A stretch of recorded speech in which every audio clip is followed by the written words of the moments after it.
सब हमने के जानता नहीं। हाँ, बहुत जंगला से तकिहन इहो कहियन बेबी की चाची जब रात में पी के आवेलन तो हमरा से जंगला से झाँकेलन, गंदा गंदा बात बोलेलन। ससुर? हाँ, ससुर। बेचारी के मारपीट करके बाल नंदी उखाड़ ले रही तो अपन चानी दिखावत रहे कि भैया चनिया फूल गइल बा। ओकर बाद गर्दन में तो अभी ले पूरा ही नाखून के पूरा निशान सारा पकड़ के मारल।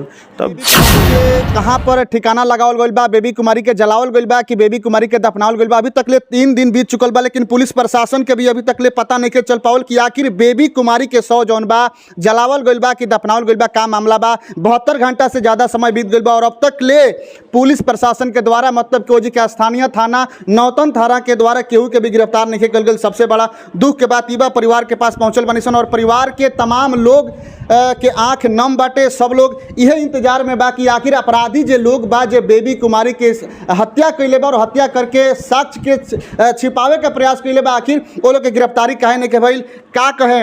ई कब शादी भई रहला? 2018 में शादी भई रहला। 5 बरिस बीत गई जी। 5 बरिस के बाद ऐसन का परिस्थिति भइल ह कि रउरा बेटी के साथ ऐसन घटना भइल? देखिए ये घटना ये बा कि पहले तो जो रहे नॉर्मल रहे, बढ़िया से ठीक ठाक रहे।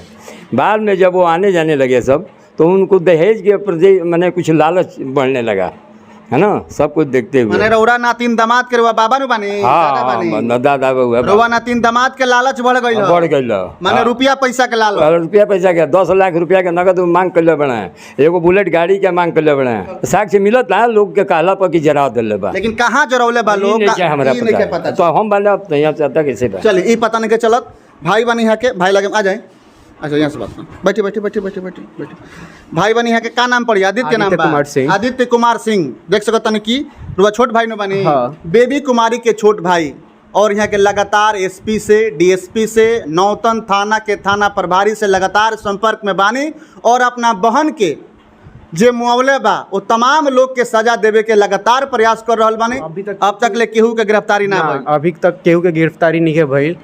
अभी हमने नौतन थाना गई ऐसा तक कहता लोग कि आज शाम तक के थी मोहलत मंगले बा लोग कि नतकाल हमने के गिरफ्तारी हो जाई, केहू एक आदमी के होकर तब हमने गई ऐसा तो ठीक बा। अच्छा, सबसे बड़ा बात बा कि रक्षाबंधन के दिन रउरा बहन के मुआवल गइल बा। वो रक्षाबंधन जौन एगो त्यौहार होला भाई और बहन के बीच में, ई तो कहीं ना कहीं भावुक कर देवे वाला क्षण बा। वो हमने के जैसन टाइम पे कहले बा लोग वो टाइम पे हमने के बहुत धक्का लागल बा। ऐसा टाइम पे कलस लोग हमने के बहन है या हमने के जौन ना सोच ले रही सन तौन हो गई। रक्षाबंधन के दिन तैयारी रहे बहन के यहाँ जाए खातिर? हाँ, हमने के कॉल करते रहनी सन तो कॉल लागत ना रहस, कॉल ना लागत रहस। हमने के कितना हाली ट्राई करनी सन तो फिर ना लागल तो हमने के आजू बाजू फोन करनी सन। देख सकता नहीं आदित्य कुमार सिंह यहाँ के नाम बा। और रक्षाबंधन के दिन कैसे एगो बहन के ससुराल वाला लोग दहेज खातिर वो बहन के मुआ देता, दफना देता कि जला देता, अब तक ले साक्ष्य के पता नहीं के। लेकिन इनका दीदी के कहीं ना कहीं हत्या हो गई बा, या आसपास के लोग बतावता। आदित्य बाबू जात रहुअन अपना बहन से राखी बंधवावे के तैयारी में रहुअन, लेकिन जैसे ही सूचना मिलुए कि ऐसा ऐसा घटना हो गई बा, पूरा परिवार के लोग जौन बात उनकी रोवे लगुए, चिल्लाए लगुए। आदित्य बाबू अपना बहन से तो राखी ना बना पानी। हाँ, अब हम चाहते नहीं कि जौन लोग कहले बा लोग ओकरा से हमने के कानून के थ्रू इंसाफ मिले के चाहिए। बिल्कुल। का कहमें डीएसपी सर से मिल का कहन डीएसपी साहब कि रउआ लोग आश्वासन हमनी के देतनी सन, रउआ लोग भरोसा करी लोग हमनी के सब इथी करेम सन।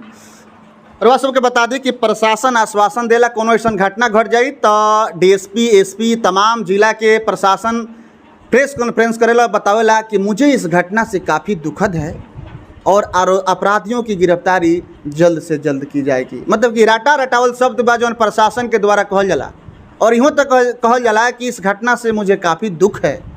हर घटना से प्रशासन के दुख बा तो वो घटना होते बा, हर घटना से प्रशासन आहत बा तो वो घटना होते बा, हर घटना से प्रशासन के कहीं ना कहीं दिक्कत बा फिर भी घटना होते बा।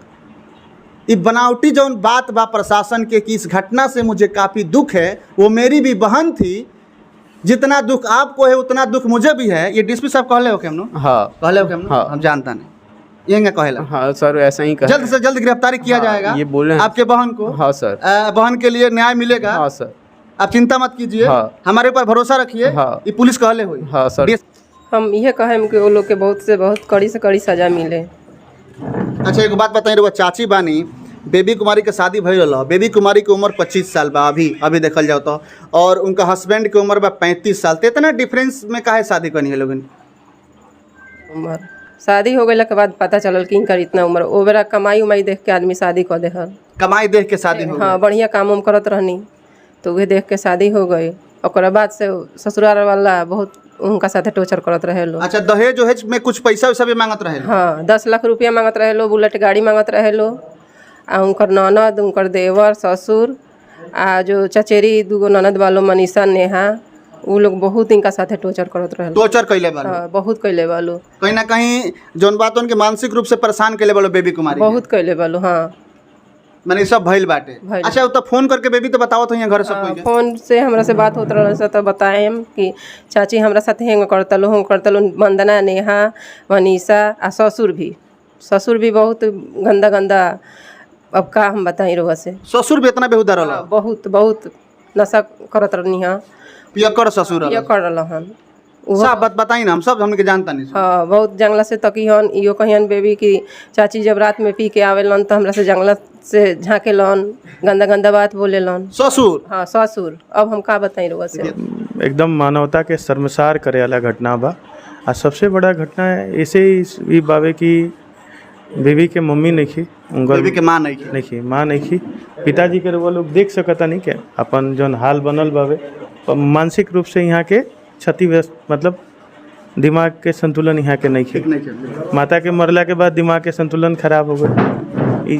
बाबा चचेरा बाबा अभी बोलनी है, आपन बाबा पिछला साल मर गए रहनी, ठीक बा। तो ई स्थिति बा बेचारी के, एक अनाथ बच्ची के साथे जौन प्रकार के अपराध कइल गइल बावे, ठीक बा।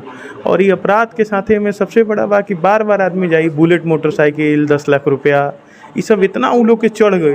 बाहुबल के कोनो उ लोग के ई ना रहे कि हम अपना से कमा के कुछ कर लें, सिर्फ आधार का रहे कि चलो भाई एक नहीं से उनकरा माई के मर गया के बाद ही डिमांड एकदम बढ़ते बढ़ते बढ़ते कितना बार पूरा सदस्य हमनी के जाम सन वजह समझा के आम पंचायती में भइल बाटे? हाँ वजह पूरा हमनी के जाके द्वार पे कहे बेर वजह पंचायती में आदमी जाके सब हाथ जोड़ल तो कैसे ठीक बा रुआ जरूरत बा रुआ के दियाई। स्थिति खराब होते गई।